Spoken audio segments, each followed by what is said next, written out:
సహచర శాసనసభ్యులు ఎన్ఎం శ్రీనివాసరెడ్డి గారు, ప్రింట్ అండ్ ఎలక్ట్రానిక్ మీడియా మిత్రులందరూ కూడా హృదయపూర్వక నమస్కారం తెలియజేసుకుంటూ, మొదటగా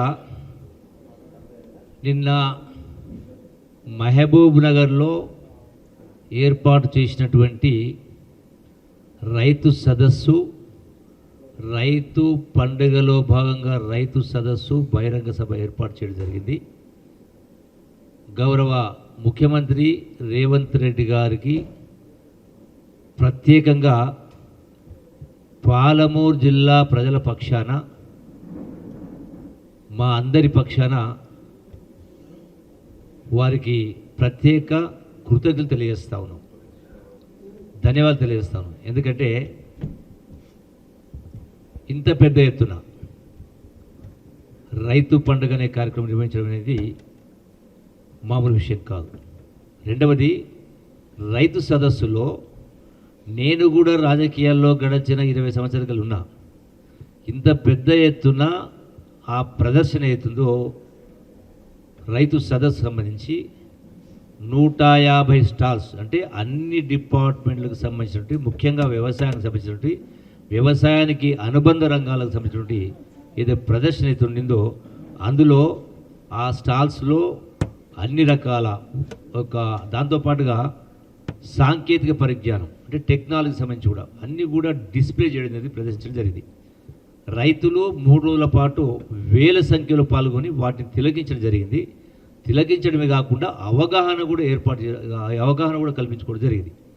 అంటే పంటల గురించి కావచ్చు, విత్తనాల గురించి కావచ్చు, ఎరువుల గురించి కావచ్చు, అట్లాగే నాటు వేసే విత్తనాల గురించి, రకరకాల సంబంధించి అంటే ఇంత పెద్దగా ఏర్పాటు చేయడం ఒక సంతోషకరమైనటువంటి విషయం. రైతులను వాళ్ళకు అవగాహన కల్పించే కార్యక్రమం. దీంతో పాటుగా ఎందుకు గౌరవ ముఖ్యమంత్రి రేవంత్ రెడ్డి గారికి పాలమూరు జిల్లా ప్రజల తరఫున కృతజ్ఞతలు తెలియజేస్తా ఉన్నామంటే, నిన్న 2750 కోట్ల రూపాయలు సుమారుగా మళ్ళీ 3-4 లక్షల మంది రైతాంగానికి ఏదైతే సాంకేతిక లోపం కారణంగా, అంటే ఆ రైతు రుణమాఫీ అనేది రేషన్ కార్డు నంబర్ కావచ్చు, పేరు పొరపాటు కావచ్చు, అట్లాగే ఆధార్ పొరపాటు కావచ్చు, ఒక కుటుంబానికి 2 లక్షలు ఉన్నటువంటి విషయంలో కొన్ని ఆ బ్యాంకుల మధ్యలో ఈ యొక్క పొరపాట్ల కారణంగా కొంత ఆలస్యమైన మాట. వాటన్నిటి కూడా నేను అందరికీ అవి క్లియర్ చేయడం జరిగింది. ఒక అంశం. రెండవ కారణం,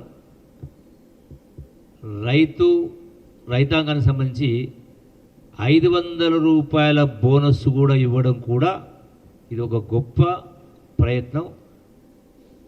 ప్రతిపక్షాల వాళ్ళు వీళ్ళు ఏదో మాటలు చెప్పిండ్రు, చేస్తారని కింద మాట్లాడారు. కానీ రైతాంగం యొక్క సంతోషం ఎట్టుందంటే, నాకు చాలామంది కూడా ఫోన్ చేయడం జరిగింది, నేను వాట్సాప్లో కూడా చాలా సోషల్ మీడియా చూసినాను. మార్కెట్ యార్డ్లో వరి కొనుగోలు తర్వాత కేవలం 3-4 రోజుల్లోనే ఆ రైతాంగానికి ఆ యొక్క నిధులని వాళ్ళ ఖాతాకు జమ అయినాయి, బోనస్తో సహా. ఇంకొక ప్రధాన కారణం ఏంటంటే, ఎందుకు కృతజ్ఞత తెలియజేస్తామంటే, మనిషికి ఒక తపన ఉండాలి.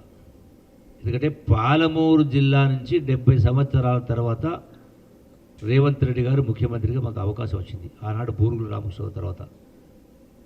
సో 70 సంవత్సరాల తర్వాత పాలమూరు జిల్లా, పాలమూరు బిడ్డకు ముఖ్యమంత్రి అయ్యే అవకాశం వచ్చింది. కాబట్టి ముఖ్యమంత్రి గారు కూడా ఒకరిద్దరు శాసనసభ్యులు మాకు చిన్న చిన్న పనులు అడిగిన సందర్భంలో ముఖ్యమంత్రి గారు పెద్ద మనసుతోటి లక్షల మంది సమక్షంలో, పాలమూరు జిల్లా అంటే వలసల జిల్లా, ఆకలి జిల్లా, ఆత్మ జిల్లా ఒకనాడు, దాన్ని అట్లాగే నిరుద్యోగ సమస్య, అట్లాగే ఉపాధి సమస్య చాలా ఉన్నాయి.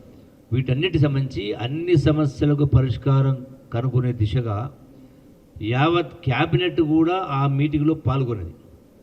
ఆ క్యాబినెట్ సహచరులకు, ఇటు వ్యవసాయ మంత్రి గారికి కానీ, అట్లాగే ఫైనాన్స్ మినిస్టర్ బట్టి విక్రమార్క గారు కానీ, డిప్యూటీ సీఎం గారు కానీ, యావత్ క్యాబినెట్కి అప్పీల్ చేస్తూ సంవత్సరానికి 20,000 కోట్ల రూపాయలు ప్రత్యేకంగా పాలమూరు జిల్లాకు ఇవ్వమని, సహకరించమని మరి ఆ క్యాబినెట్ మొత్తాన్ని కూడా వేడుకోవడం జరిగింది. అందరి సమక్షంలో రైతాంగం కూడా నిల్చొని అందరూ కూడా చేతులు ఎత్తి నమస్కరించారు. అంటే పాలమూరు జిల్లా గోస ఆ విధంగా ఉంది కాబట్టి ఒక తపన, సరే ఎంతవరకు చేస్తారా చేద్దా అనేది వేరే విషయం, బట్ డెఫినెట్గా ఒక తపనతోటి పాలమూరు జిల్లాకు ఏదో చెయ్యాలి, పాలమూరు ప్రజల కష్టాలు తీరాలి. ఎందుకంటే పాలమూరు జిల్లాలో దేశం మొత్తంలో ఎక్కడ పోయినా ప్రపంచం ఎక్కడ పోయినా పాలమూరు కూలీలే ఉంటారు. అంటే ఆ తపనతోటి అప్పీల్ చేయడం జరిగింది. అది ముఖ్యంగా పెండింగ్ ప్రాజెక్టులు గడిచిన 10 సంవత్సరాలకు కూడా పూర్తి కాలే. ఆనాడు గౌరవ ముఖ్యమంత్రి వైఎస్ రాజశేఖర రెడ్డి గారు ఉన్నప్పుడు కాంగ్రెస్ ముఖ్యమంత్రిగా ఆనాడు ఇచ్చినటువంటి మహాత్మా గాంధీ కలవకుర్తి ఎత్తిపోతల పథకం కావచ్చు, భీమా కావచ్చు, నెట్టెంపాడు కావచ్చు, కోయిల్సాగర్ కావచ్చు, అట్లాగే చివరి దశలో పాలమూరు ప్రాజెక్టును కూడా కాంగ్రెస్ ప్రభుత్వం ఆనాడు మొదటగా జీవో ఇవ్వడం జరిగింది. సో ఇవేవి కూడా సంపూర్ణంగా పూర్తి కాలేదు, చాలా పెండింగ్ ఉన్నాయి. నిర్దేశిత ఆయకట్టు పూర్తిగా రావడం లేదు. ఇప్పుడు ఇంకా కొన్ని కెనాల్స్ కూడా పూర్తి కాలేదు. అట్లాగే పాలమూరు రంగారెడ్డి కూడా ఆనాడు కేసీఆర్ నేను కుర్చీ చేసుకొని కట్టిస్తా, 2 సంవత్సరాలు పూర్తి చేస్తా అని మాట్లాడాడు. కానీ 10 సంవత్సరాలైనా ఒక్క చుక్క కూడా, ఒక్క ఎకరాన్ని కూడా నీళ్లు తడిపిన పాపాన పోలే. దానికి ఇంకా 40-50 వేల కోట్లు ఖర్చు పెడితే తప్ప, ఎందుకంటే ఇప్పటిదాకా పనులు పూర్తయింది కేవలం 25-30%. కాబట్టి ఆ పాలమూరు ప్రాజెక్టు ఇరిగేషన్ ప్రాజెక్ట్స్తో పాటుగా జిల్లాలో ఉపాధి అవకాశాలు, ఉద్యోగ అవకాశాలు, అట్లాగే చదువుకు సంబంధించి కూడా 100% లిటరసీ, అంటే 100% ప్రజానీకానికి విద్య నేర్పించడంతో పాటుగా క్వాలిటీ ఎడ్యుకేషన్ రావడం కోసం, అంటే వ్యవసాయము, ఇరిగేషను, విద్య, ఉపాధి, ఉద్యోగ అవకాశాలకు ఉపయోగపడే విధంగా సంవత్సరానికి 20,000 కోట్ల రూపాయలు ఖర్చు పెట్టాలనే ఆలోచనతో, ఆ తపనతోటి యావత్ క్యాబినెట్కి అప్పీల్ చేసినందుకు మరొకసారి పాలమూరు ప్రజల పక్షాన వారికి హృదయపూర్వక ధన్యవాదాలు, కృతజ్ఞతలు తెలియజేసుకుంటూ, అట్లాగే ఈ యొక్క జిల్లా రైతు పండుగను ఇంత పెద్ద ఎత్తున సూపర్ సక్సెస్ అయ్యే విధంగా చేసినందుకు ముఖ్యంగా జిల్లా యంత్రాంగానికి, అంటే జిల్లా కలెక్టర్లు కావచ్చు, 5 జిల్లాల కలెక్టర్లు కావచ్చు, అట్లాగే పోలీస్ యంత్రాంగం కావచ్చు, వ్యవసాయ శాఖ అధికారులు కావచ్చు, ఇలా అన్ని డిపార్ట్మెంట్ల వాళ్ళు, అంటే రాష్ట్ర అధికారులు, జిల్లా అధికారులందరూ కూడా ముఖ్యమంత్రి గారి పక్షాన, జిల్లా ప్రజాప్రతినిధుల పక్షాన, గౌరవ మా శాసనసభ్యుల పక్షాన, అధికార యంత్రాంగానికి కూడా ప్రత్యేకంగా వాళ్ళకు కూడా ధన్యవాదాలు తెలియజేస్తున్నారు. ఎందుకంటే 3 రోజులు ఒక భగీరథ ప్రయత్నంలాగా పొద్దుస్తమానం, అంటే పగలు రాత్రి అనకుండా కష్టపడి పనిచేసినటువంటి వాళ్ళందరికీ కూడా మరొకసారి మేము ధన్యవాదాలు తెలియజేసుకుంటా ఉన్నాం. అట్లాగే ఈనాడు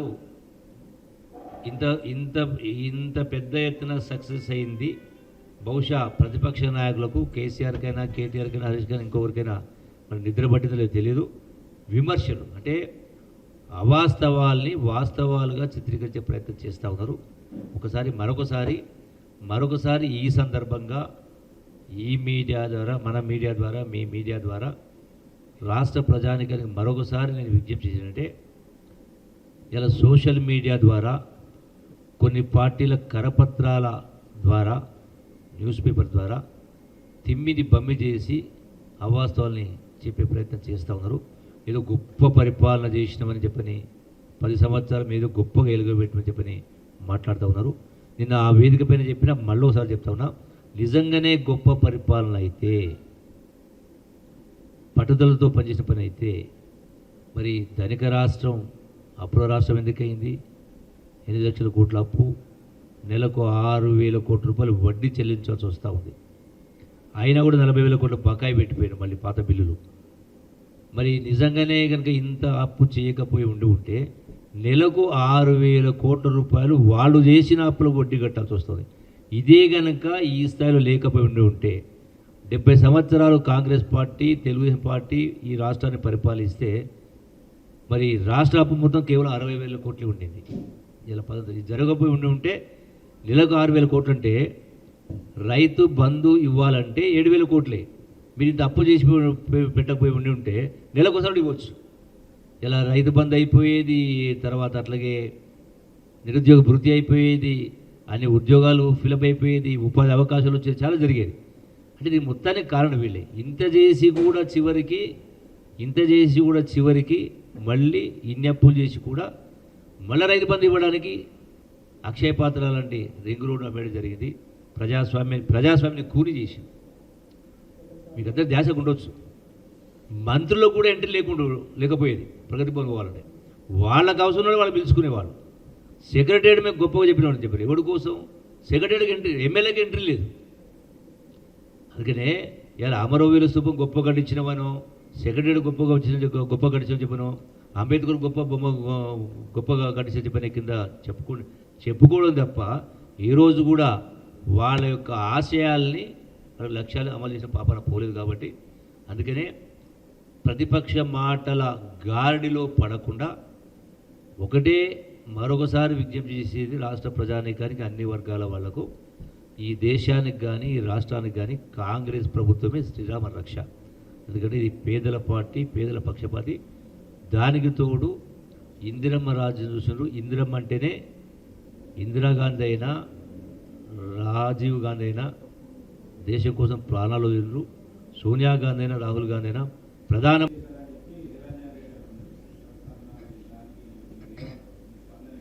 ఏ విధంగా 3,000 కోట్లు అర్థం కాల.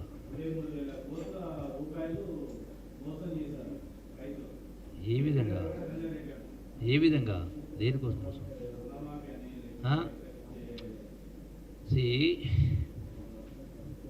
పాడిందే పాడరా పాసుపండ దాసరు అన్నట్టుగా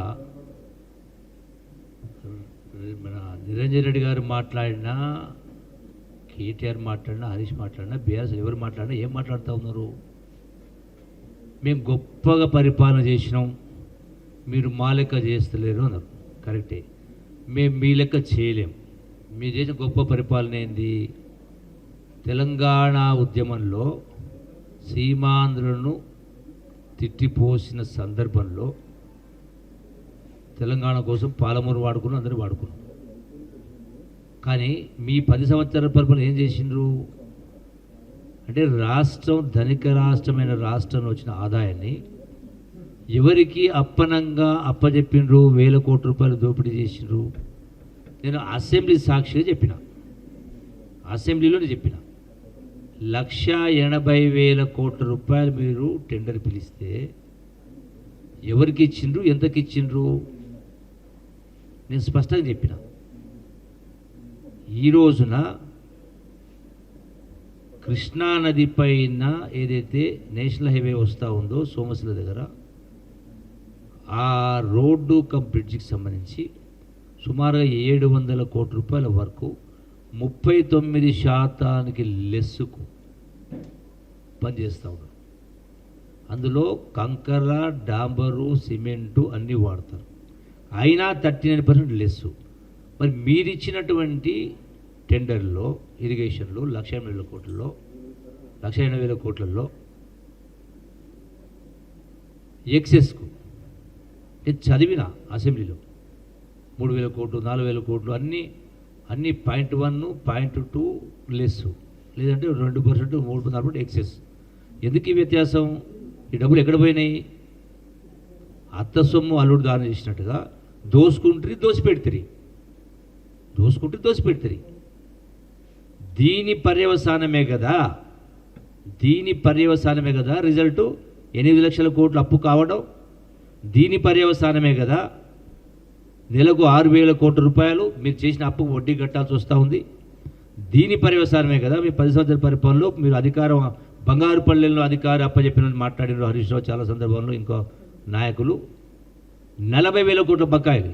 అంటే ఇన్ని అప్పులు చేసి కూడా మళ్ళీ పోయడం 40,000 కోట్ల బకాయిలు బిల్లుల పేరున పెండింగ్ పెట్టిపోయారు. పోనీ ఇన్ని చేసినా మీరు గొప్ప చేసిన ఇంతకుముందే చెప్పిన అక్షయ పాత్ర లాంటి రింగ్ రోడ్డును 7,000 కోట్ల కమ్మిన డేట్లతో సహా చెప్పిన.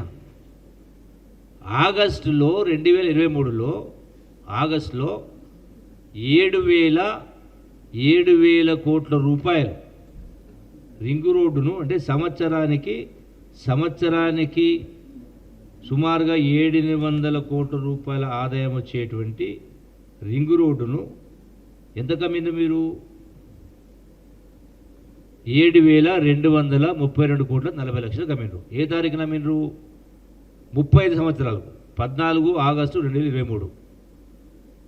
అంటే డబ్బుల కోసము అక్షయపాత్ర రింగ్ రోడ్ను ఇన్ని కోట్లకు ఆ డేట్ 14 తారీఖు ఆగస్టు 2023 అమ్మిండ్రు. అమ్మి మీరు రైతులకు రైతు భరోసా ఎప్పుడు ఇచ్చిండ్రు? అదే రోజు బ్యాగ్ అంటే ఫైనాన్స్లో పడగానే రింగ్ రోడ్డు పైసలు రాగానే అదే రోజు 5,810 కోట్ల రూపాయలు రైతు భరోసాకి ఇచ్చిండ్రు. ఆ మలతనాడు 16వ తారీఖు నాడు ఆగస్టు నాడు 345 కోట్లు, ఆ మర్నాడు 28 నాడు 324 కోట్లు, 29 ఆగస్టు నాడు 620 కోట్లు చొప్పున మొత్తం 7,000 కోట్ల రూపాయలు రైతు భరోసా ఇచ్చిండ్రు. అంటే ఈ డబ్బునే కదా మీరు వాడింది. అంటే ఇంత గొప్ప పరిపాలన చేస్తే రింగ్ రోడ్ అమ్మాల్సి వచ్చింది. ఆ రింగ్ రోడ్ అనేది వాహనాలు తిరుగుతూ ఉంటే ఇవాళ 700 కోట్లు ఉంటే రేపు వచ్చే సంవత్సరం 1000 కోట్ల ఆదాయం కావచ్చు, ఆ పైన 2,000 కోట్ల ఆదాయం కావచ్చు. మళ్ళీ 35 సంవత్సరాలు ఎన్ని కోట్ల ఆదాయం అవుతుంది? 8,000 కోట్ల ఆదాయం అవుతుంది. ఎవడప్ప సొత్తు? ఎందుకు అమ్మిండ్రు? అంటే మీరు ఈ వేషాలు వేసి ఇంత దుర్మార్గం పరిపాలన చేసి మళ్ళీ మేమేదో తప్పు చేసినట్టుగా మీరు సొక్కం చేసినట్టు మాట్లాడితే ఎట్లా? ఇందుకు మా మిత్రులు చెప్పిర్రు, మీరు గతంలో 10 సంవత్సరాల కింద అధికారంలోకి వస్తే ₹1,00,000 అప్పు మాఫీ చేస్తామన్నారు. ఎన్ని రోజులకి ఇచ్చిండ్రు? 10 సంవత్సరాలు మీరు చేసిన అప్పు మాఫీ. అంటే అది 4 గంటలు వడ్డీ అయింది రైతాంగానికి. మీరు మాఫీ చేసినట్టు ఎట్లయితుంది? అది కూడా 2018-23 మీరు మాఫీ చేస్తామన్నారు ₹1,00,000. కేవలం 20% మందికే ఇచ్చిండ్రు. 30 మంది రైతాంగం అప్పు మాఫీ చేయలే. ఇప్పుడు ఈ ప్రభుత్వం వచ్చిన తర్వాత వాళ్లకు అప్పు ఒకటే సంవత్సరం మొత్తం మాఫీ అయింది. మరి ఏ ప్రకారం అయినా ₹500 వరేస్తే ఊరి అని మాట్లాడిండా కేసీఆర్? వరి ఒడ్లు ఏదని చెప్పిండా? మరి ఇవాళ సన్న ఒడ్లు కడుపుకు అన్నం తినలేదా? గడ్డి తినరా? ఎందుకు మాట్లాడలే? మరి ఇవాళ సన్న బియ్యాలకు ఇంకో కారణం ఏంది? ఈ దొడ్డొడ్లను అంటే దళారుల పాలై ₹6 ₹7 రేషన్ షాప్కి వెళ్ళి బియ్యం కొని దాన్ని దళారీ వ్యవస్థ ₹16 ₹20 తీసుకుపోయి ఇతర రాష్ట్రాలకు అమ్ముకున్నారు. ఒక వనపర్తిలోనే ఒక మిల్లర్ పైన 22 కేసులేనాయి. 22 కేసులు, ₹100 కోట్ల లూటీ. ఇట్లా ఎన్నున్నాయి? ఎవడప్ప సొత్తు? మీ గొప్ప పరిపాలన ఎందుకు జరిగింది ఇట్లా? అంటే అందుకని ఏ విషయంలో చూసినా కూడా బీఆర్ఎస్ నాయకులు కానీ బీజేపీ నాయకులు కానీ ఇంకోరు కానీ ముఖ్యంగా పొద్దులేస్తే బీఆర్ఎస్ నాయకులు ఊ అంటే రాజీనామా చేస్తారు రాండి. ఇప్పుడు నేను చెప్పిన లెక్కలో ఒక అక్షరం కానీ ఒక అంకెం కానీ తప్పుంటే చేతులంటే అప్పు చేసింది నిజం కాదా? వడ్డీ కట్టేది నిజం కాదా? రింగ్ రోడ్డు మీద నిజం కాదా? చెప్తారా? హరీష్ వస్తాడా? కేటీఆర్ వస్తా? ఇంకెవడు వస్తాడు? రాండి. నేను చెప్పిన గతంలో కూడా లాల్ బహదూర్ స్టేడియంలో ప్రజల మొదలు పెడతాను రాని చర్చ. మీ గొప్ప పరిపాలన ఎంత గొప్ప ఉందో. అరే కేవలం ఈ ప్రభుత్వం వచ్చి సంవత్సరం అయింది. ఇప్పుడు 6 మాసాలకే మొదలుపెట్టింది కదా మీరు ఈ ప్రభుత్వాన్ని విమర్శించేది. మీరు చక్కగా చేసి ఉంటే ఈ గది ఎందుకు పట్టేది? అక్కడ నేను కాళేశ్వరం 1,20,000 కోట్లు పెడితే మొత్తం కలిపి 1,20,000 కోట్లు. మళ్ళీ పాలమూరు ప్రాజెక్టు ఎందుకు పూర్తి కాలేదు? పాలమూరే కాదు, గతంలో వైఎస్ఆర్ మొదలుపెట్టినటువంటి ప్రాజెక్టులు శాంక్షన్ ఇచ్చి ఒక స్థాయికి వచ్చి కాంగ్రెస్ ప్రభుత్వం ఉన్నప్పుడే కల్వకుర్తి లిఫ్ట్లో మొదటి పంపు రంజిత్ సింగోడు శ్రీవారి సముద్రం నింపినాం. ఆ తర్వాత 10 సంవత్సరాలు అయినటువంటి బీఆర్ఎస్ ప్రభుత్వం ఈ రోజు కూడా ఇంకా కంప్లీట్ కాలేదు. ల్యాండ్ యాక్షన్ పూర్తి కాలే. పాత ప్రాజెక్టులకే పాలమూరు ప్రాజెక్టు పూర్తి చేసుకుని కట్టిస్తారు. ఎక్కడ పోయింది మరి? అంటే అందుకనే మళ్ళీ చెప్తున్నా, గతంలో మళ్ళీ చెప్తున్నా, ఎంత గొప్పగా స్పీచ్ ఇచ్చినామో, ఎంత గొప్పగా శ్లోకాలు మాట్లాడినామో, ఎంత గొప్పగా పద్యాలు వాడినా అది గొప్పతనం కాదు. గొప్పతనం దేని ఉండాలి? పారదర్శకమైన పరిపాలన, నిజాయితీ పరిపాలన, అబద్ధాలు లేని మాటలు, దీని గొప్పతనం అంటారు. అంటే ఈ తిమ్మిని పంపి చేసి మేము ఏదో వాక్చాతుర్యం బాగుందని చెప్పని ప్రజలు మభ్యపెట్టే ప్రయత్నం చేస్తూ ఉన్నారు. అది నిరంజన్ రెడ్డి అయినా ఇంకోరైనా కేసీఆర్ ఇంకోరైనా మీరు మాటల వరకే పరిమితం. మరి ఇంత గొప్పగా మాట్లాడేటువంటి నిరంజన్ రెడ్డి మాట్లాడుతున్నారు. నిరంజన్ రెడ్డి గురించి చెప్తా ఉన్నారు, మాట్లాడుతాడు. నువ్వు ఎందుకు ఓడిపోయినావా? తెలంగాణ ఉద్యమంలో నేను గొప్ప ఉద్యమం చేసిన కేసీఆర్కు రైట్ హ్యాండ్ అని మాట్లాడినావు. మరి 2001వ సంవత్సరం మొదలు పెడితే 2014 వరకు మరి మిగతా చోట్ల అక్కడక్కడ కొందరు టీఆర్ఎస్ వాళ్ళు గెలిచింది కదా. కొన్ని చోట్ల అక్కడ మరి నీవెందుకు గెలవలే, ఎమ్మెల్యే గెలవలే, ఓ ఎంపీపీ గెలవలే, ఓ జడ్పీటీసీ గెలవలే, ఏ ఉద్యమం చేసినారు? దండుగురి ఉద్యమం చేసిండ్రు, పైరవి ఉద్యోగం చేసిన మీరు.